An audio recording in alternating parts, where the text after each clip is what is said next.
Trong tương lai gần, cựu lính thủy đánh bộ John đang bị đưa đến một nhà tù cấp 6, một nhà tù an ninh tối đa. Khi tất cả các tù nhân mới đến nơi, một hình ảnh ba chiều của cai ngục chào đón họ bằng cách nói rằng xã hội không còn cần đến họ nữa, nên họ sẽ bị mắc kẹt trong tù mãi mãi. Sau đó, John được đưa đến gặp cai ngục, người đã đọc hồ sơ của anh và biết rằng John đã kết liễu sĩ quan chỉ huy của mình. Anh đã trốn thoát khỏi 2 cơ sở cấp 5, và kết quả quét DNA của anh xác nhận thái độ chống đối chính quyền, cùng với tính khí hung bạo. Cai ngục giải thích rằng trong nhà tù này, John sẽ không có khách thăm, không được gọi điện hay viết thư, và nếu gây ra bất kỳ rắc rối nào, anh sẽ phải nhận một hình phạt đau đớn. Một lúc sau, John bị đánh đập và ném vào một phòng giam, nơi bạn cùng phòng chia cho anh một ít bánh mì mà anh ta đã lén mang vào. Cai ngục đã nghe thấy điều này khi kiểm tra camera an ninh. Vào buổi tối, John thấy một người đàn ông la hét bị áp giải đi, và bạn cùng phòng giải thích rằng anh ta đang bị đưa đến Absalom, một hòn đảo dành cho những kẻ không tuân thủ quy định. Người đàn ông bắt đầu nói lảm nhảm, nên John phải bắt anh ta im lặng trước khi lính canh nghe thấy. Sáng hôm sau, John thức dậy và phát hiện bạn cùng phòng đã biến mất. Đột nhiên, anh bị đưa đến phòng phán quyết, nơi tất cả các tù nhân khác đang theo dõi. Trong khi đó, cai ngục nói rằng tích trữ thức ăn là một lỗi nghiêm trọng phải bị phạt 10 roi. Một cấu trúc kim loại quay lại, để lộ ra người bạn cùng phòng của John, người bị cai ngục chích điện một lần. John được lệnh thực hiện 9 lần còn lại, nhưng anh từ chối, vì vậy cai ngục dọa sẽ bắn người bạn cùng phòng. Sau đó, John giật lấy súng điện để đánh lạc hướng và chạy đến bắt cai ngục làm con tin. Tuy nhiên, anh bị lính canh bao vây và không còn lựa chọn nào khác ngoài việc để họ đánh đập mình. Vài giờ sau, một chiếc trực thăng đưa John đến Absalom. Lính canh ném anh xuống đất không nói một lời trước khi chiếc trực thăng rời đi. Ngay sau đó, John thấy mình bị chuột bao phủ, nên anh nhanh chóng hất chúng ra trước khi nhìn xung quanh. Anh dường như đang ở giữa một khu rừng rậm và có thể nghe thấy tiếng của nhiều loài động vật khác nhau ở phía xa. John bắt đầu chạy nhưng dừng lại khi anh nhận thấy có người đang chạy giữa những hàng cây. Đó là một bộ tộc được gọi là người ngoài. Họ nhanh chóng bao vây và hạ gục anh để bắt giữ anh sau đó. John bị đưa đến khu định cư của người ngoài, nơi tất cả dân địa phương kéo ra để cố gắng cướp quần áo của anh. Họ bị ngăn lại bởi thủ lĩnh, Madrid và khẩu súng của hắn. John bị nhốt vài giờ trong một phòng giam trước khi được đưa đến gặp Madrid. Hắn chào đón anh một cách thân thiện và gọi đây là một kỳ nghỉ. Ngôi làng là một khu nghỉ dưỡng bỏ hoang trên đảo, trong tình trạng rất tồi tệ và tất cả những kẻ mang rợ này là những tên tội phạm mà các nhà tù đã gửi đến trong nhiều năm qua. Vì tất cả các hoạt động trên đảo đều đòi hỏi thể chất, Madrid muốn John chứng tỏ bản thân bằng cách giao đấu với Rang phía trên hồ bơi. John bị đẩy lên một tấm lưới và được đưa cho một lưỡi dao, trong khi Rang thể hiện sức mạnh bằng cách phá hủy một bức tượng. Không mấy ấn tượng, John chỉ ném lưỡi dao và găm nó vào ngực Rang, khiến hắn ta đập hạ bộ vào bệ đỡ và rơi xuống nước. Madrid rất vui với kết quả này và đến gần để chúc mừng John, người đã cướp vũ khí của hắn và đẩy hắn xuống nước. Sau đó, John len qua đám đông bằng cách chĩa súng đe dọa họ và cố gắng bắn nhưng khẩu súng không hoạt động. Thay vào đó, anh chạy ngược vào rừng rậm, khiến người ngoài bắt đầu đuổi theo anh. Sau khi trốn trên ngọn cây cho đến khi đám đông rời đi, John cắm một ngọn giáo vào thân cây và quan sát một người đàn ông vấp phải nó. Anh tấn công bất ngờ từ phía sau và hạ gục hắn trước khi lấy cả vũ khí của hắn. Khi anh cố gắng chạy tiếp, anh vô tình lăn xuống một ngọn đồi và bị thương ở chân. Trong khi anh đang băng bó vết thương, một người ngoài xuất hiện từ chỗ ẩn nấp và bắt đầu giao chiến với anh. John dễ dàng áp đảo hắn và kết liễu hắn bằng chính ngọn giáo của hắn. Tiếng ồn đã tiết lộ vị trí của anh, và ngay sau đó, một người ngoài khác đuổi theo John, người đã vô tình kích hoạt một cái bẫy. Một khúc gỗ vung xuống, và John né được nó trong gang tấc, khiến khúc gỗ hạ gục người ngoài kia. Khi John bắt đầu di chuyển trở lại, Scap bắn một mũi tên găm vào chân anh, nhưng John vẫn tiếp tục chạy. Cuối cùng, người ngoài dồn anh vào một vách đá và bắn anh bằng những mũi phi tiêu từ ống thổi, khiến anh rơi xuống nước.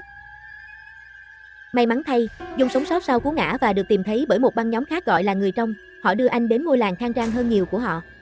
Thông tin này ngay lập tức đến tai cai ngục ở nhà tù. Khi John tỉnh dậy, anh rất kinh ngạc trước sự yên bình và có tổ chức của những tù nhân này. Trong khi khám phá ngôi làng, anh cố gắng vào một tòa nhà bí ẩn nhưng Hakim và Scum đã ngăn anh lại, nói rằng tòa nhà này là khu vực cấm. Sau đó, John được giới thiệu với thủ lĩnh, người chỉ được biết đến với cái tên là cha già. Ông chỉ ra rằng John là người đầu tiên trốn thoát khỏi người ngoài và ông muốn anh gia nhập người trong. Nhưng John chỉ muốn rời khỏi hòn đảo. Tiếp theo, anh gặp Disat, người đang cố gắng sửa khẩu súng bị hỏng. John đưa ra một vài ý tưởng, và họ trở nên thân thiết nhờ kiến thức chung về súng. Disat và Hakim đưa John đến tháp canh của làng và cố gắng thuyết phục anh đừng trốn thoát. Hòn đảo có rất nhiều nguy hiểm tự nhiên, chưa kể người ngoài có 600 người, trong khi người trong chỉ có 98. vì vậy, họ không thể chống lại chúng.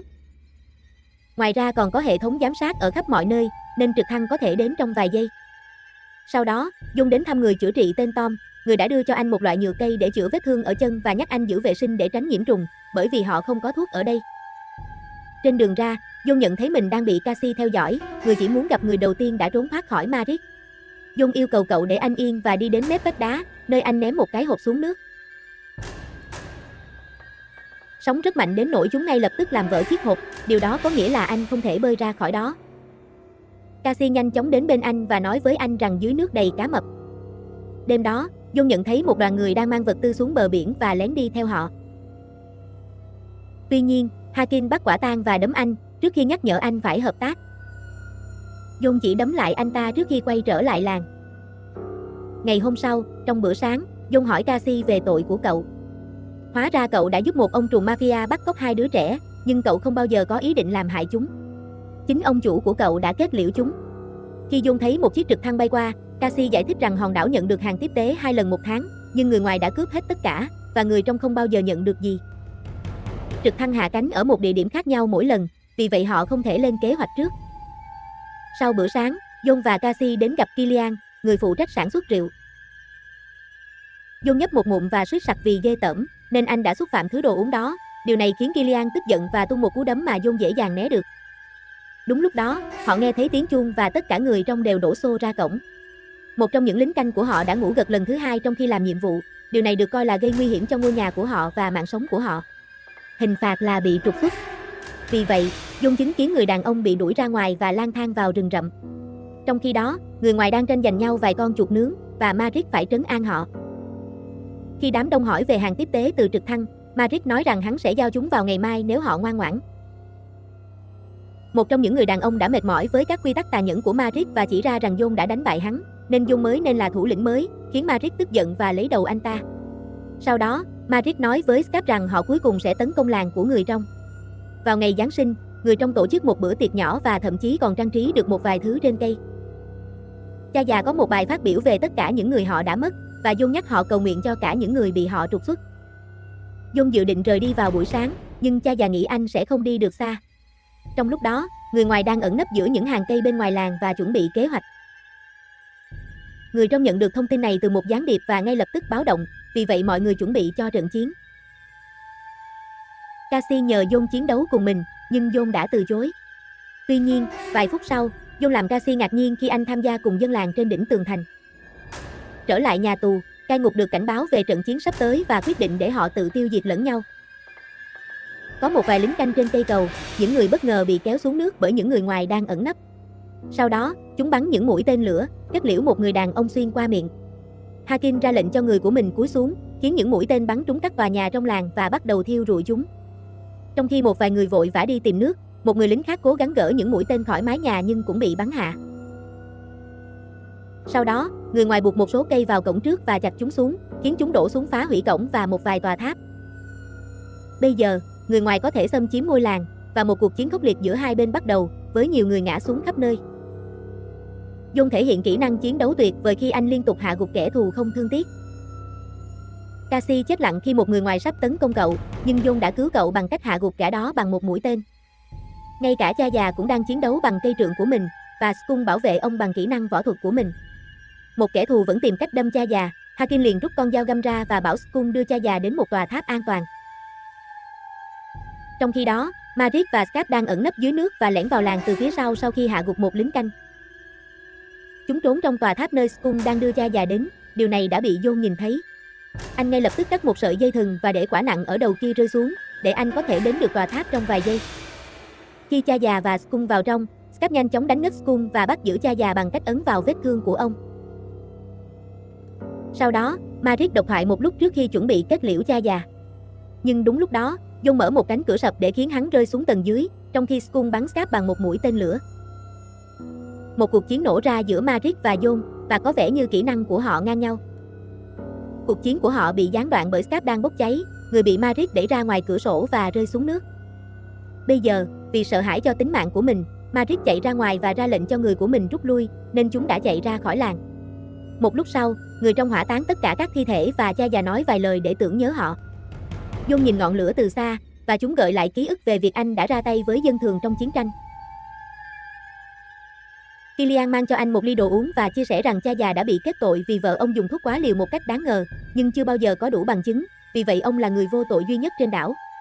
Sáng hôm sau, John thấy một số người trong đang mang vật tư ra khỏi làng và theo họ ra bờ biển, nơi anh bị sốc khi biết rằng họ đã bí mật đóng một chiếc thuyền. Anh chạy về gặp cha già, người xác nhận rằng họ đã lên kế hoạch trốn thoát từ lâu. Chiếc thuyền được thiết kế bởi Dysart, vì vậy nó có hệ thống làm mát để tránh bị radar phát hiện. Thật không may, các cảm biến khác vẫn phát hiện ra chiếc thuyền, và trực thăng ngay lập tức xuất hiện để bắn hạ nó. Chúng cũng cố gắng bắn vào nhóm đang quan sát, nhưng người trong đã kịp thời ẩn nấp sau một số tảng đá. Sau đó, cha già đưa ra giả thuyết rằng cai ngục có một gián điệp trong số họ. John muốn lên chiếc thuyền tiếp theo, nhưng Hakim và cha già chỉ ra rằng có những người đã chờ đợi trong nhiều năm, vì vậy John cũng phải đợi đến lượt mình. Một thời gian sau, John đến thăm Dysart, người đã bắt đầu đóng một chiếc thuyền mới. John tự hỏi liệu Dysart có rời đi trên chiếc thuyền này không, nhưng ông nói không. Ông chia sẻ rằng 30 năm trước, ông đã chế tạo một quả bom rất mạnh để kiếm tiền, mà không hề quan tâm đến mục đích của nó. 50 người đã ra đi, vì vậy Dysart nghĩ rằng mình đáng bị ở trên đảo. Sau đó, John nhận thấy Dysart có một động cơ Chevy cũ, nhưng nó bị thiếu bộ phận phân phối. Sau đó, John đến gặp cha già với một lời đề nghị. Anh sẽ lấy lại bộ phận động cơ bị thiếu từ trại của Matrix, và đổi lại, anh và Cassie sẽ có suất trên chiếc thuyền tiếp theo. Cha già đồng ý, miễn là John hứa sẽ nói cho xã hội biết về hòn đảo, để những người khác cũng có thể được giải cứu. Trên đường ra, John gặp Hakim, người đưa cho anh một bản đồ với con đường an toàn nhất đến trại của Matrix. Dysart cũng đưa cho anh vài quả bom xăng. Cassie cũng muốn đi, nhưng John đẩy cậu vào một cái cây và mô tả những nguy hiểm cho đến khi anh thuyết phục được bạn mình ở lại. Trong khi đó, Matrix nói với người của mình rằng hắn đã loại bỏ tất cả các thủ lĩnh băng đảng và ném đầu của họ xuống đất, tuyên bố rằng hắn không muốn có thêm bất kỳ cuộc chiến nhỏ nhặt nào nữa. Vài giờ sau, John đến được trại của người ngoài và bị sốc khi phát hiện ra Cassie đã đi theo anh suốt quãng đường. Đột nhiên, Cassie giẫm phải một cái bẫy và bị treo lên cây. Trước khi John có thể cứu cậu, người ngoài lao đến bắt giữ cậu và đưa cậu về làng của chúng. Đám đông cười nhạo trong khi Matrix treo chọc cậu và ra lệnh cho người của mình trói Cassie lại với những mảnh thủy tinh quanh cổ cậu. John lợi dụng sự mất tập trung này để lẻn vào trong và nhanh chóng hạ gục tên lính gác ở cầu thang. Sau khi tìm thấy bộ phận còn thiếu, anh dùng dây thừng để trèo lên một tòa tháp và bắn hạ thêm 2 lính canh nữa. Khi anh nhìn ra ngoài cửa sổ, anh phát hiện Cassie đang bị tra tấn.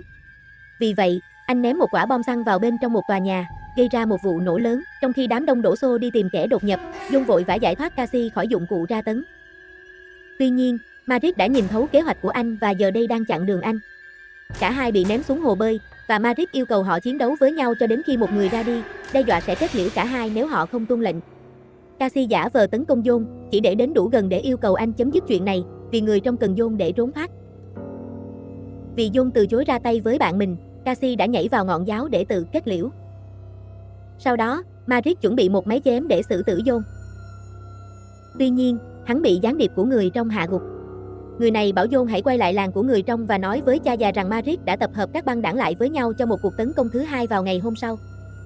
John trở lại làng và đưa cho Dysart bộ phận phân phối, thúc giục ông làm việc nhanh chóng. Sau đó, anh thông báo cho những người khác về cuộc tấn công sắp tới, đồng thời nhận thấy cha già đang ốm trên giường. John không nghĩ rằng họ có đủ vũ khí hay khả năng phòng thủ để chiến thắng trận chiến, vì vậy họ nên rời khỏi làng. Hakim tức giận vì đây là nhà của họ, nhưng cha già đồng ý với John và ra lệnh cho Hakim chuẩn bị rời đi. Sáng hôm sau, trong khi mọi người bắt đầu sơ tán, John thấy cha già vẫn ở trên giường. Hóa ra, ông mắc một căn bệnh hiểm nghèo sẽ lấy đi mạng sống của ông trong 1 tháng nếu không được điều trị đúng cách. Không ai biết về điều này, mặc dù Hakim có nghi ngờ. Cha già muốn John thay thế vị trí của ông, nhưng John từ chối ở lại với làng. Mục tiêu của anh vẫn là trốn thoát. Vì vậy, thay vào đó, cha già đưa cho anh cuốn nhật ký của mình, với tất cả sự thật về nơi này, và yêu cầu John tìm một người nào đó sẽ cứu các tù nhân. Sau đó, John kiểm tra Dysart, người đã hoàn thành chiếc thuyền. Khi họ thử nó, ngọn lửa khiến John lại nhớ về hành động trong quá khứ của mình, nên anh buồn bã và bỏ đi. Đêm đó, John kể cho cha già việc cấp trên đã bắt anh ra tay với hàng trăm dân thường trong chiến tranh và chính phủ đã che đậy việc đó. Không ai lắng nghe John khi anh cố gắng chia sẻ sự thật, vì vậy cuối cùng anh đã kết liễu cấp trên của mình để trả thù. Vào buổi sáng, John tìm thấy đầu của gián điệp người trong trên một cây cọc ở bên ngoài. Trong khi đó, cai ngục theo dõi mọi thứ trên camera. Người ngoài ra khỏi chỗ ẩn nấp và xâm chiếm ngôi làng, chỉ để thấy nó trống rỗng. Chúng cười, nghĩ rằng chúng đã thắng. Nhưng John xuất hiện trên một tòa tháp với một khẩu súng đã được sửa chữa và khai hỏa, tạo ra một vụ nổ lớn tiêu diệt hầu hết kẻ thù.